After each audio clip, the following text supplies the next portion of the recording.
Question है दो क्रमागत विषम धनात्मक पूर्णांक ज्ञात कीजिए जिनके वर्गों का योग 394 है। नमस्कार दोस्तों, आज के इस वीडियो में हम इस सवाल को बहुत ही आसान तरीके से और बहुत ही बिंदास तरीके से सॉल्व करना सीखेंगे। बहुत से बच्चों का ये कमेंट रहता है कि सर हमें दोनों तरीके से इस सवाल को सॉल्व करना बता दीजिए, यानी दोनों तरीके से हम इस सवाल को कैसे हल करेंगे, शॉर्ट और लॉन्ग। ठीक है, तो यहाँ पर मैं आपको दोनों तरीके बताऊंगा दोस्तों। सबसे पहले हम बात करेंगे इसको लॉन्ग तरीके से कैसे सॉल्व किया जाता है, इसके बाद हम ट्रिक जानेंगे। ठीक है, चलिए शुरू करते हैं।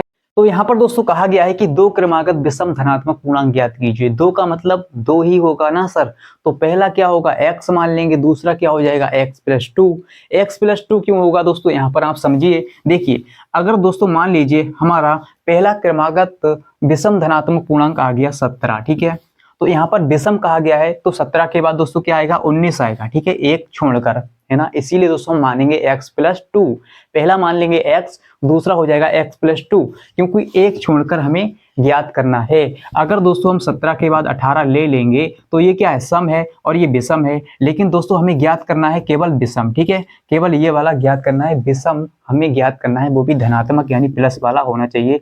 माइनस वाला नंबर नहीं चलेगा सर। ठीक है, माइनस वाला नंबर नहीं लेना है, धनात्मक का है तो धनात्मक ही लेंगे। पूर्णांक का मतलब दोस्तों पूरा अंक होना चाहिए, बटे वाली संख्या नहीं चलेगी सर। ठीक है, समझ में आ गया सर। अब क्या करेंगे हम, सबसे पहले मान लेंगे, माना पहला क्रमागत विषम धनात्मक पूर्णांक x और दूसरा हो जाएगा x+2, तो इसी बात को यहाँ पर हम लिखने वाले हैं। तो यहाँ पर दोस्तों हम सबसे पहले लिखेंगे हल, और हल में क्या लिखेंगे, माना पहला क्रमागत विषम धनात्मक पूर्णांक। चलिए लिखते हैं यहाँ पर दोस्तों हमने लिखा माना पहला क्रमागत विषम धनात्मक पूर्णांक। बहुत लंबी लाइन हो गई सर, इसके बराबर हम दोस्तों मान लेते हैं x। आप चाहें तो कुछ भी मान सकते हैं, x/z यानी A to Z कुछ भी ले सकते हैं। आप यहाँ पर फ्री हैं, स्वतंत्र हैं। ठीक है, चलिए अगला मान लेते हैं दोस्तों x+2। क्या हो जाएगा, माना दूसरा मान लेते हैं दोस्तों, यहाँ पर क्या मानेंगे, दूसरा। ठीक है, यहाँ पर दो पूछे गए तो दो मान लेंगे हम। पहला हो गया x और दूसरा दोस्तों क्रमागत विषम धनात्मक पूर्णांक हमारा हो जाएगा, क्या हो जाएगा दोस्तों, x+2। एक को छोड़कर लेना है, x+2।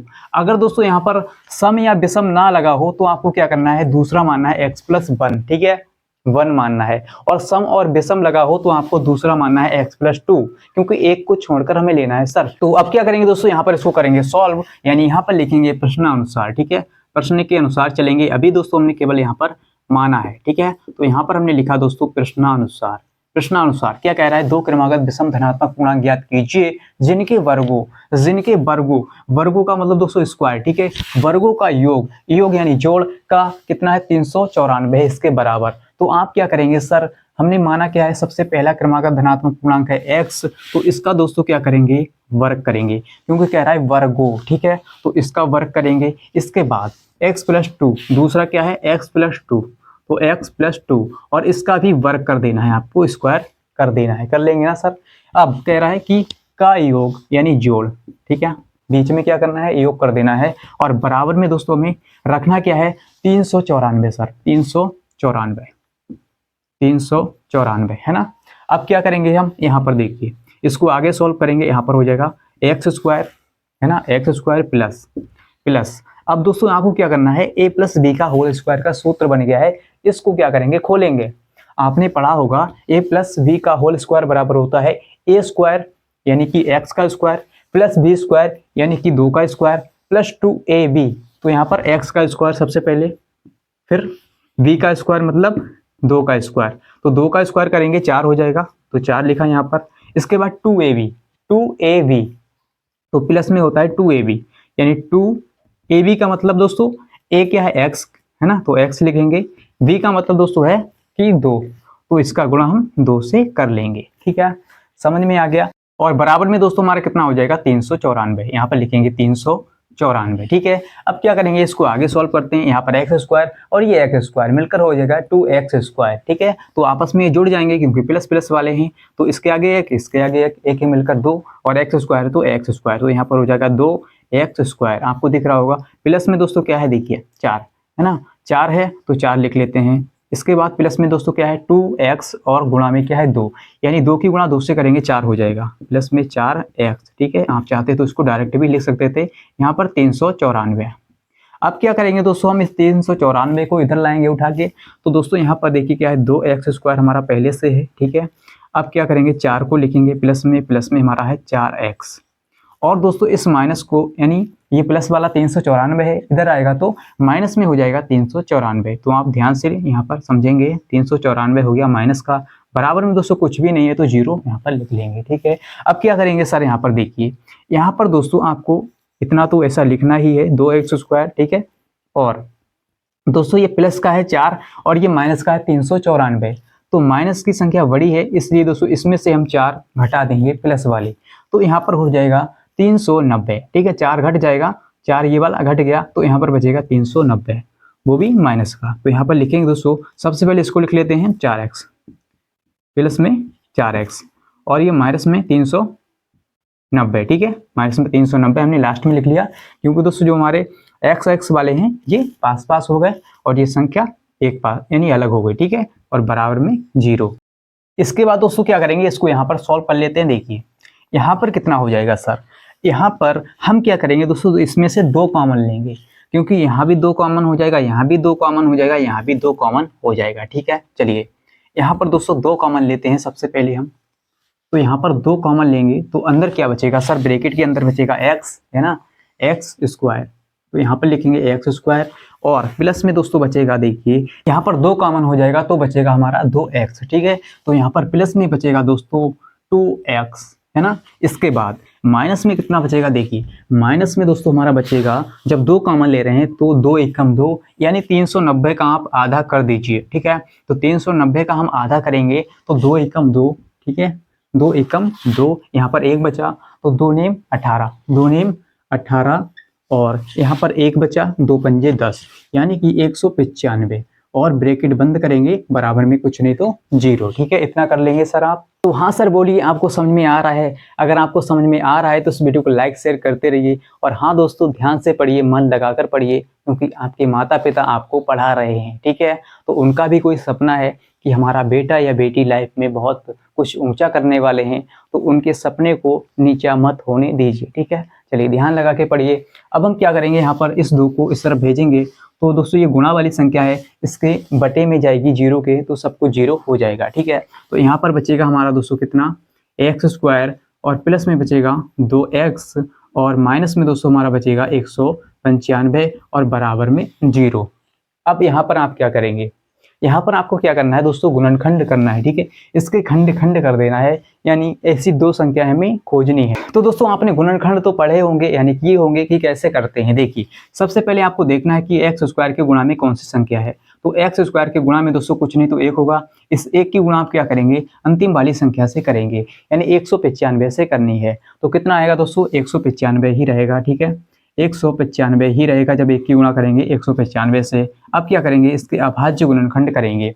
सबसे पहले आपको क्या करना है, आपको ऐसी 2 संख्याएं खोजनी है कि गुणा करें तो 195 आ जाए और इनको घटाएं आपस में तो 2 आ जाए। ये बीच वाला नंबर आपको 2 लाना है घटा के, ऐसी 2 संख्याएं हम खोजेंगे। चलिए, तो यहाँ पर दोस्तों देखिए, सबसे पहले क्या करेंगे, इसको 3 से लगाएंगे, इसके अभाज्य गुणनखंड करेंगे तो 3 छक्के 18, है ना, 3 छक्के 18 और यहाँ पर दोस्तों कितना बचेगा, 1 3 पंजे 15, तो 3 पंजे 15 हो गया। ठीक है, अब क्या करेंगे सर, अब किससे लगाएंगे, 5 से।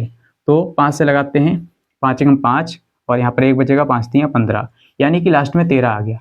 13 ऐसा नंबर है दोस्तों जो 13 से ही कटेगा। तो क्या करेंगे, इस 13 को अभी ऐसे ही रहने देते हैं।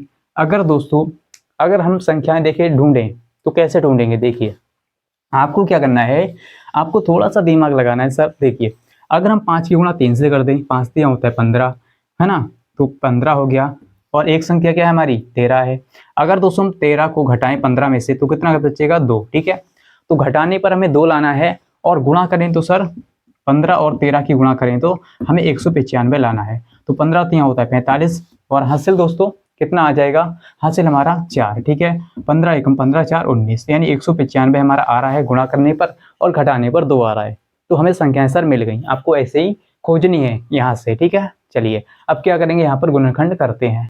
तो यहाँ पर दोस्तों में दो संख्याएं पता चली कौन कौन सी हैं, एक तो है हमारी 15 और एक है 13। ठीक है, तो यहाँ पर क्या करेंगे, लिखेंगे एक्स स्क्वायर प्लस, अब दोस्तों यहाँ पर लिखेंगे 15 माइनस का 13 और ब्रैकेट के बाहर लिखेंगे ये वाला एक्स। ठीक है, क्योंकि 15 में से 13 जाएगा तो 2 ही बचेगा और माइनस में दोस्तों हमारा है 195 बराबर में 0। ठीक है, अब क्या करेंगे सर, यहाँ पर लिखेंगे एक्स स्क्वायर और प्लस में देखिए इस एक्स की गुणा अंदर करेंगे तो हो जाएगा 15x और 13 से भी गुणा हो जाएगी x की, तो यहाँ पर हो जाएगा 13x, वो भी माइनस का, और माइनस में दोस्तों हमारा 195 बराबर में 0। ठीक है, उधर आपको दिख रहा होगा। अब क्या करेंगे, देखिए यहाँ पर दो दो पद का हमने जोड़ा बना लिया, इन दो दो पदों से क्या करेंगे, कॉमन लेंगे, जो संख्या कॉमन होगी उसको हम बाहर लिख लेंगे ब्रैकेट के। ठीक है, चलिए तो यहाँ पर दोस्तों देखिए क्या करेंगे, सबसे पहले इन दो पदों से कॉमन लेंगे, तो यहाँ पर क्या x, यहाँ भी x है तो x को ले लेंगे कॉमन, अंदर बचेगा दोस्तों एक x हमारा कॉमन हो गया तो एक x बचेगा अंदर, और प्लस में दोस्तों केवल 15 बचेगा। ठीक है, क्योंकि x कॉमन हो गया। अब क्या करेंगे, इन दो पदों से कॉमन लेंगे, तो यहाँ भी माइनस है यहाँ भी माइनस है तो माइनस चिन्ह कॉमन ले लेंगे, फिर क्या करेंगे 13 कॉमन ले लेंगे, यानी माइनस का 13 हमने कॉमन ले लिया। अब यहाँ पर अंदर बचेगा x ये वाला, और ये दोस्तों माइनस का हमने कॉमन ले लिया तो प्लस हो जाएगा, प्लस का 13 से हम इसको क्या करेंगे, भाग देंगे, तो 13 एकम 13, यहाँ पर कितना बचा दोस्तों 6, 13 पंजे 65। ठीक है, चलिए तो 13 पंजे 65 बराबर में 0। अब क्या करेंगे, इसको एक ब्रैकेट में, तो x माइनस 13 को एक ब्रैकेट में, और इसको दोस्तों हम क्या करेंगे, कॉमन लेंगे, क्योंकि x प्लस 15 और x प्लस 15 दो जगह पर है तो एक जगह पर आपको लिख लेना है, तो यहाँ पर x प्लस 15 बराबर में 0 सर। ठीक है, इतना कर लेंगे।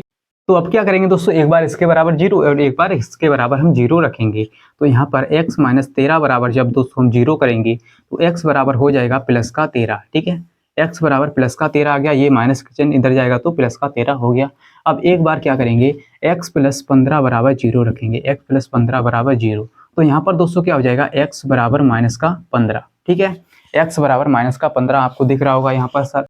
अब दोस्तों यहाँ पर आपको ध्यान देना है कि हमें कौन सा मान लेना है, यानी x बराबर 13 लेना है या x बराबर 15 लेना है। तो यहाँ पर दोस्तों आपसे कहा गया था कि धनात्मक पूर्णांक ज्ञात कीजिए, यानी प्लस वाली संख्या ही हमें लेनी है, माइनस वाली संख्या को छोड़ देंगे सर। ठीक है, समझ में आ गया। तो इसको क्या करेंगे, हम छोड़ देंगे, -15 नहीं लेना है, केवल प्लस का 13 लेंगे x बराबर। ठीक है, तो दोस्तों पहला जब हमारा क्रमागत धनात्मक पूर्णांक क्या है, x हमने माना था, तो x जो है क्या है 13 के बराबर है, यानी x का मान कितना है 13 है, तो पहला हो जाएगा दोस्तों यहाँ पर हमारा 13। ठीक है, पहला क्रमागत धनात्मक पूर्णांक यानी विषम क्या है 13 है, विषम। ठीक है, इसके बाद जब 13 में दोस्तों क्या करेंगे, 13 में दोस्तों 2 जोड़ेंगे तो कितना हो जाएगा 15 हो जाएगा, तो यहाँ पर हमारा निकल के आ जाएगा दूसरा, कितना हो जाएगा, दूसरा हो जाएगा दोस्तों 15। ठीक है, क्योंकि 13 प्लस 2 करेंगे तो यहाँ पर हो जाएगा 15, तो यहाँ पर दोस्तों हमारा दूसरा क्रमागत धनात्मक पूर्णांक हो गया 15, और यही दोस्तों हमसे सवाल में पूछा था। तो यहाँ पर हम कैसे लिखेंगे, देखिए यहाँ पर लिखेंगे अतः, यहाँ पर लिखेंगे अतः, तो यहाँ पर दोस्तों में लिखा अतः क्रमागत विषम धनात्मक पूर्णांक 13, 15 है। ठीक है, इस तरह से आप लिख लेंगे। हो सकता है दोस्तों आपको सही ना दिख रहा होगा, लेकिन आपको ये लाइन जरूर लिखना है, अतः दो क्रमागत विषम धनात्मक पूर्णांक 13, 15 है, इस तरह से आप लिख लेंगे। चलिए दोस्तों अब हम सीख लेते हैं इसको ट्रिक की सहायता से कैसे सॉल्व किया जाए जब हमारा विकल्प वाला यानी सवाल आ जाए तो। ठीक है, चलिए दोस्तों अब हम बात कर लेते हैं कि इस तरह के सवालों को सॉल्व करने की ट्रिक क्या है। देखिए आपको क्या करना है दोस्तों, यहाँ पर जो भी संख्या दी रहे 394 यहाँ पर है, तो आप क्या करेंगे 394 को डायरेक्ट उठा लेंगे। ठीक है, अब आपको क्या करना है दोस्तों, इस 394 में से आपको 4 माइनस कर देना है। क्या करना है सर, 4 घटा देना है, तो कितना बचेगा यहाँ पर दोस्तों हमारा बचेगा 390। ठीक है, अब 390 का आप आधा कर लेंगे, क्या करेंगे सर, आधा कर लेंगे, तो यहाँ पर बचेगा हमारा 195। अब इसका अभाज्य गुणनखंड करेंगे तो 3 से लगाएंगे, 3 छंग के 18 और 3 पंजे हो जाएगा 15। ठीक है, अब क्या करेंगे 5 से लगाएंगे तो 5 एकम 5, 5 तियां 15। अब दोस्तों यहाँ पर आपको थोड़ा सा दिमाग लगाना है कि क्रमागत विषम धनात्मक पूर्णांक पूछ रहा है, तो विषम धनात्मक पूर्णांक हमें ज्ञात करना है। तो अगर हम पहली संख्या 13 ले लें, और दूसरी संख्या यहाँ से क्या बन जाएगी, 5 की गुणा 3 से करेंगे, 5 तियां 15, तो दूसरी संख्या हमारी हो जाएगी 15।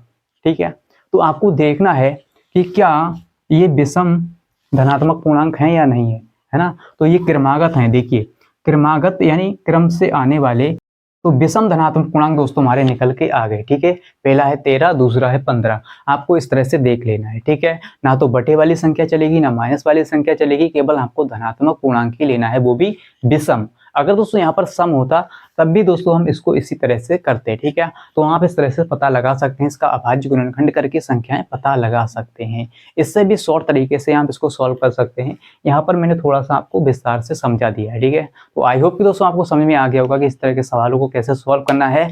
और अगर आपको समझ में आ गया है तो इस वीडियो को लाइक शेयर कर दीजिए और इस चैनल को सब्सक्राइब कर लीजिए, जिससे कि आपको इसी प्रकार की वीडियोज मिलते रहें। और दोस्तों मिलते हैं अगले वीडियो के साथ। आज के लिए इतना ही। जय हिंद।